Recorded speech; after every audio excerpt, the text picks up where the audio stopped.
Ooh, welcome back to Sundown Acres.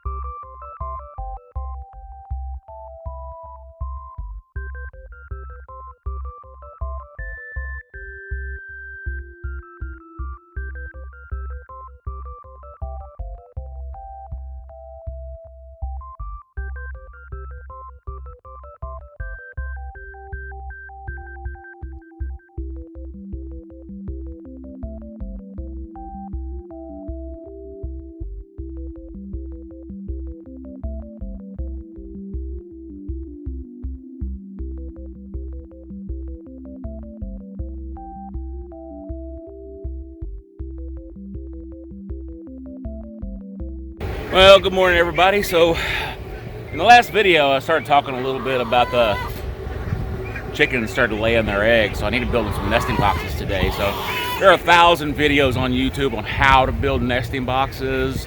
I'm really not going to explain what I'm doing, but because you guys can look those up a dime a dozen. So, actually, it's free on YouTube to look them up. But hey, so what I'm gonna do is I'm gonna use some old scrap barn wood that I have. Like I said before, guys, when you're building up your farm, you're trying to do it as inexpensive as possible, because a lot of my money goes straight toward the feed for the animals. So I have to build all the little necessities and infrastructure out of spare stuff that I've had laying around from other projects.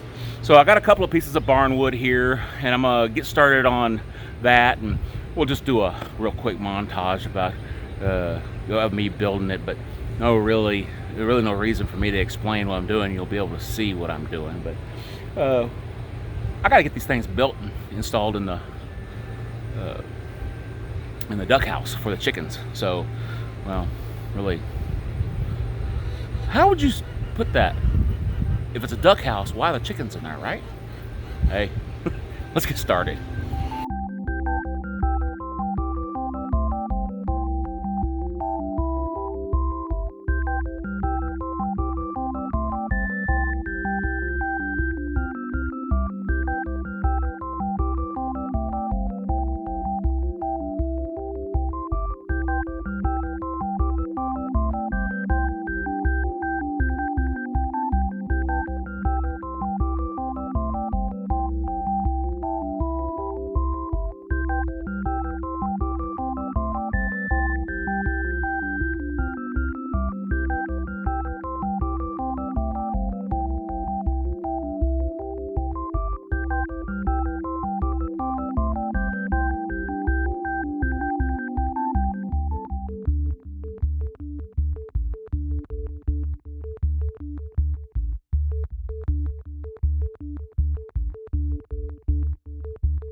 All right, everybody, I got the nesting boxes done. Let's go in there and take a look and see what they, see if anybody's using it yet.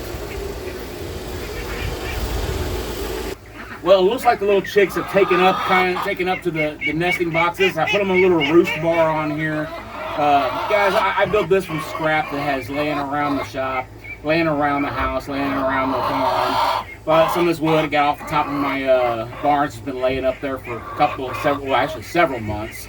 But they seem to have found their way into the nesting boxes without any problem.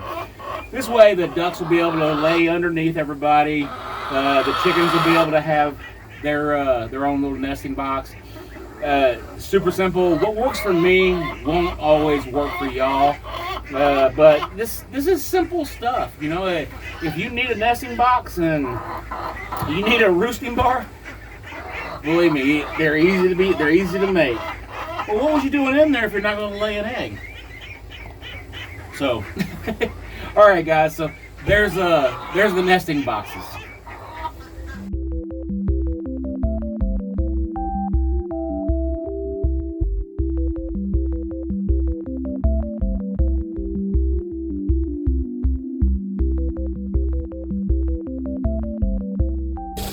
Alright, I got a few eggs today, guys, so I need to clip those chickens' wings before it gets any later. It is getting hot out here, so I'm going to get the scissors to get to that.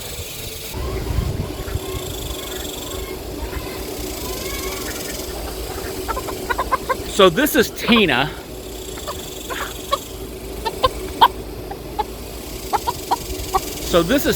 And Tina is a black sex-linked chicken. And sex-links have some pros and cons like any other breed of chicken. Tina is she is a egg layer and a meat bird. So one of the pros for a sex-linked chicken is that they're actually very calm birds. You know, I know she's wanting down, but they're very calm birds, and they generally like lots of love. Okay. They'll seek attention, and they're very, very boisterous. They've been known to have bottomless stomachs, so they will eat and eat and eat and eat if you leave them alone and let them do so.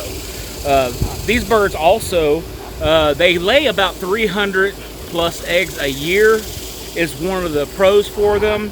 One of the problems is that they have a very short egg cycle or a life egg cycle.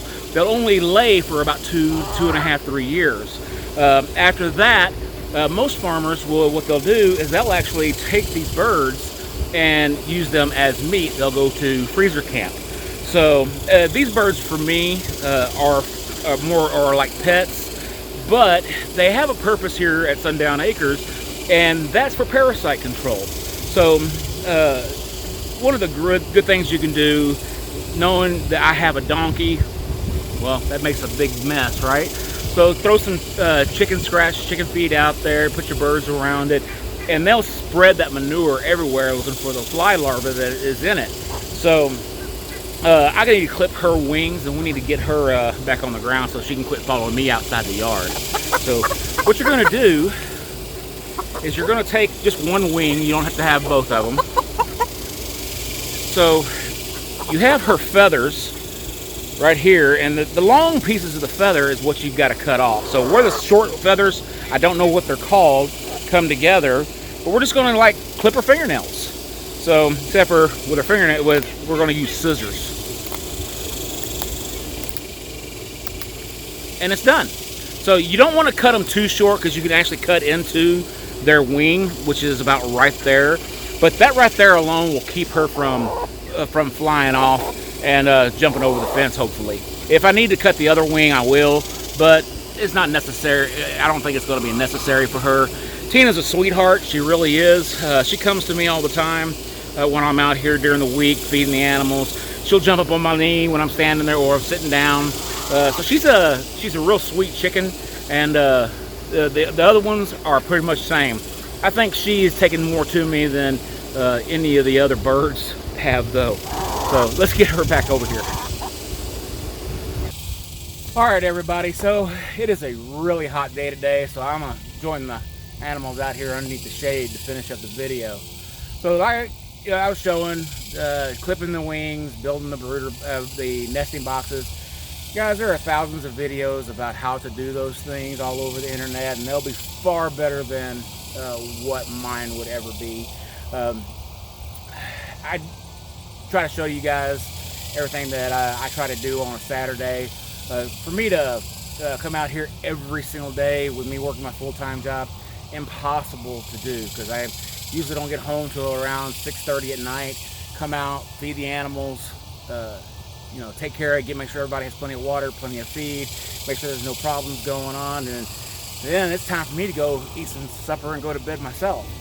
So Saturdays are pretty much the only days that I really have to come out here and share a video with y'all of what we're doing here. So right now I'm actually got some filler, got a couple of emails out to some local farmers, goat farmers, because October is coming up really fast. A lot of breeders breed in September for their goats. I've got 4 does here that are purebred registered Kikos, and I'm going to be looking for a little buck that I can rent from somebody, or maybe do some bartering with. If there's something that y'all want me to talk about, or if there's something that y'all want me to do a video on, why don't y'all shoot me a message down below, and we'll make a comment, and we'll see what we can do about getting those videos taken care of. On September 11th, we'll be out at the Ellis County Poultry Trade Days with all of our ducks. And I have a friend of mine, Melissa, and she's probably going to be watching this video, that is, she may be coming along with us. And she's looking at, she's actually getting into, I ain't say looking at, but getting into quail. So I'm going to be helping her out. She's supposed to be bringing me some eggs here shortly. We're going to throw them in my incubator since I got plenty of space right now, and we'll help her hatch out some of her quail eggs, and we'll bring those to the show as well. So guys, again, I want to say thanks for watching today's video. Remember to like, subscribe, and share the video, and we'll see y'all next time at Sundown Acres.